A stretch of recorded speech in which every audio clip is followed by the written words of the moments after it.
but it's already 3:01, so I think I better start the lesson first. Okay, so those of you who are here, welcome back. Okay, today, wait, that's my mouse. Okay, today actually we are going to look at a new topic already. We are going to look at about the other different forms of energy. We are no longer doing photosynthesis anymore. In your schools, you all are also, have you all moved on to a different topic also? Anyone still doing photosynthesis? You all can answer me in the chat as usual. All right. If you are doing photosynthesis still, you let me know. Otherwise, you don't need to reply anything. I just want to know who is still on photosynthesis. Okay, the rest should move on, right, to other forms of energy lah. Anyone doing forces also must write down in the group chat so that I know. Okay, those who are doing forces, those who are still doing photosynthesis. Okay, the rest don't need to do anything. Okay, all right. So I will, okay, hang on. Nila enter the living room. Is it, Caitlin, is it finishing already though? Should be, right? Finishing on photosynthesis already. I think should be lah, because your WA1 is coming out really soon and you need at least 2 or 3 chapters, right? So I think your teacher might to start on a new chapter soon. So the next chapter, right, the next topic that your school will probably go to is about other forms of energy, which is what you actually see on the board, on the share screen in front of you. Okay, we are actually going to look at quite a few forms of energy today. Okay, so you all need to pay attention. If your school have what's that? If your school has gone through this, then treat it as a revision thingy. But if your school have yet to cover this, then it's good that you all try and listen first. I will try and make it as simple as possible for you all. Okay, so I'll make a mind map as per usual first before we actually go into the actual questions. Okay, hang on. Okay, on the chapter of energy, all right, if again, I will let you all know, if you all need to write something, if you are using a tablet, then okay lah, right? You all can continue on your tablet. But otherwise, you can always find a piece of paper somewhere and then just copy down this mind map that I'm drawing. Okay, so today we are doing energy. First thing first, as with all new terms that you learn in science, we need to be able to define what is energy. Define means to describe, to tell me what it is. Okay, so when we are looking at definition for energy, we are only looking at a very short but sweet definition. We say that energy is the ability to do work. Just like that. Okay, so this is the definition of energy. It's the ability for you to do work. What do you mean when you say do work? Is to cause some changes around you. So let's say, for example, you lift up your pen. That is doing work because you are changing the position of the pen. Okay, you swipe your hair backwards. You are doing work as well because you are changing like positions of your hair strand. You're moving your hand, etc. Okay, so everything, if you want to cause changes around you or in yourself or on yourself, that is simply referring to as to do work. Okay, so to do all that, you need energy. So that's the definition. The second thing we're going to look at is the law. Okay, so in science, there are things that scientists have already stated it as a law already, meaning that it is an irrefutable fact. That means, fact means what? It is tried and tested. Nobody can prove that it's wrong anymore. Okay, so what is the law when it comes to energy? There's a name for that law though. So if you are interested, the name of the law is called the law of energy conservation. Okay, so to know the name of the law is actually not important yet. More importantly is you are able to understand what this law is referring to. It's referring to the fact that energy cannot be created or destroyed. Okay, so this is the first part of the law. Second part of the law is that energy can only be converted. Okay, or even some people may say transferred also. There is a difference between converted and transferred. When you say converted means to change form. When you say transferred means to change location, to go from one object to the other. Okay, so this together, they make a complete law for energy conservation. Okay, so these two things first, hang on, let me box this thing up. Okay, these two things first. Okay, so very easy. The next thing we're going to look at are the different forms of energy. As you can see in the previous slide, we are going to go through all of the energy today, except for light, except for heat, except for sound. That one is on another lesson. Okay, so we are going to look at first is the okay, let's do potential first.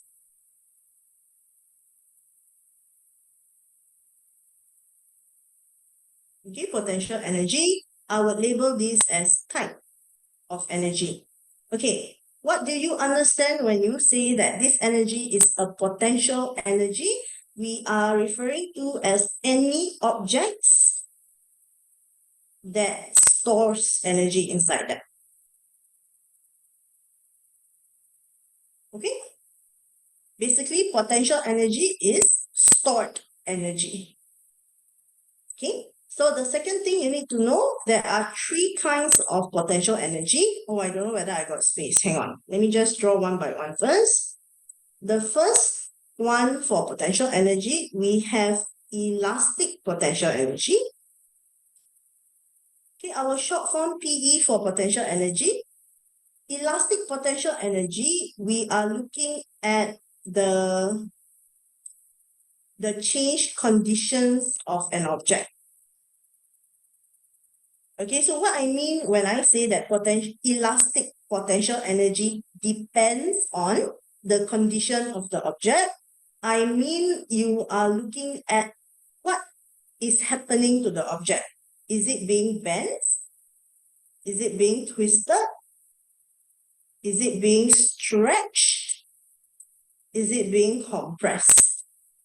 Okay, so the moment, right, you see these kind of words in your questions, or you see this kind of situations appearing in your diagrams, in your questions, then you might be looking at elastic potential energy in the question somewhere. Okay, so it's about the condition of an object. And then what else? Yeah, okay, so basically this is the gist of elastic potential energy. Okay, so if let's say you have a spring, the most common example, right? Or a rubber band, or basically any rubber objects. Any objects that you can twist them, bend them, stretch them, compress them. All right. These are the examples for those objects that can contain your elastic potential energy. Okay, simple. All right. Another example of potential energy, we are looking at chemical potential energy. Okay, for chemical potential energy, we are looking at three examples only. Okay, this one's standard, so you all must just take it as it is first. Just memorize these three examples first. Is energy stored in food? Number one, food. Number two, fuel. Number three, batteries. Standard answer? No, not okay. I'm not saying that these are the only three things in the world that contains chemical potential energy, but these are the three that they suggest for you to use. So might as well you just give this in your answer. Every time they ask for, list out three examples of items or objects that contains chemical potential energy. Make our life simple. They want this, we give them. Okay? Okay, chemical potential energy, basically that is it, Okay, I might want to expand a little bit further to say that how do we obtain chemical potential energy? Because in the previous one, for elastic potential energy, how do we actually get the energy from all these conditions of these objects?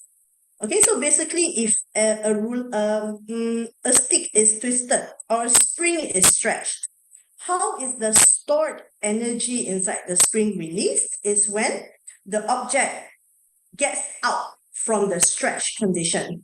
gets out from the compressed condition. That means they go back to the original shape, original size.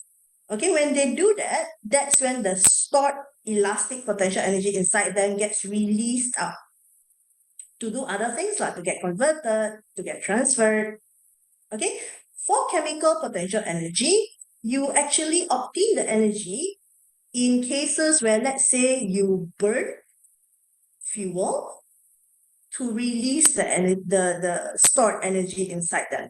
So this is an example how you obtain the stored energy in food, in fuel, in batteries. Okay, I'm not saying burn batteries. Okay, this is just one of the example that a way that you can release the stored energy in these things.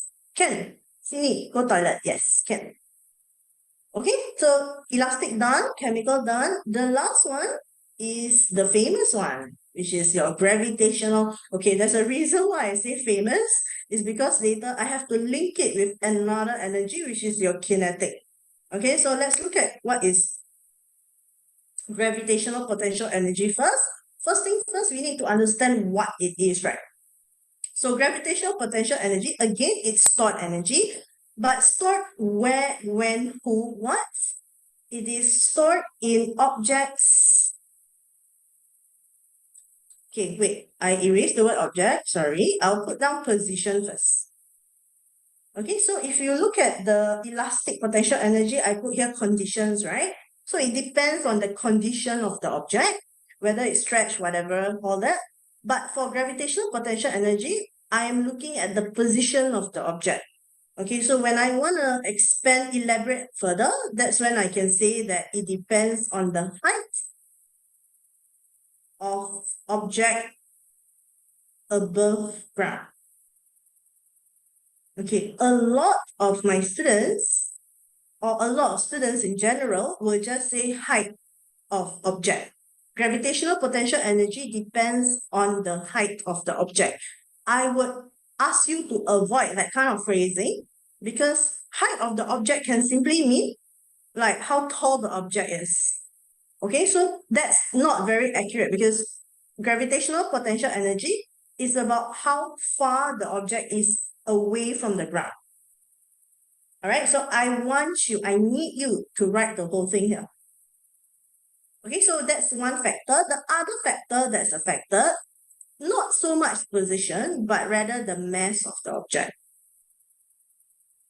Okay, so below, there's a bit of space here, right? So I'm going to try and draw out. Okay, I think I use different color. Okay, I cannot change my color. Hang on. It's not responding. How come? Okay, never mind. Have to be this color all the way. Okay, never mind. Height of object above the ground. Let me just draw you one example. I have two boxes here. Both of them, let's say both of them is 2 kg. Very small, alamak. Y'all can see or not what I'm writing? Can I? Maybe my eyes are old people eyes, right? So it's very small. But if you can see clearly, very good. Okay, so over here, let's say this is 4 meters. Over here, it's 3 meters. Okay, so this is an example. Two boxes, same mass, same size, everything same. The only variable that's changed is the height of the object above the ground. It will result in both boxes having different GPE, different gravitational potential energy. Okay, so the other example I will give you is two boxes. Now we have the variable height as the same. The variable that we change will be the mass. So this is 1 kg, this is 2 kg. So these boxes, even though both same height above ground, because they are different mass, they have different amounts of GPE. Okay, so far so good, huh? Okay. What other energy? Kinetic, right? Last one. Yeah, kinetic. Okay, the last one is kinetic energy. Let me see. Okay, I'll put kinetic energy over here. Kinetic energy actually very short. It's just that I want to combine those two, leave a bit of space for the combination later. Okay, so the last one I'll write is kinetic. By the way, I have encountered students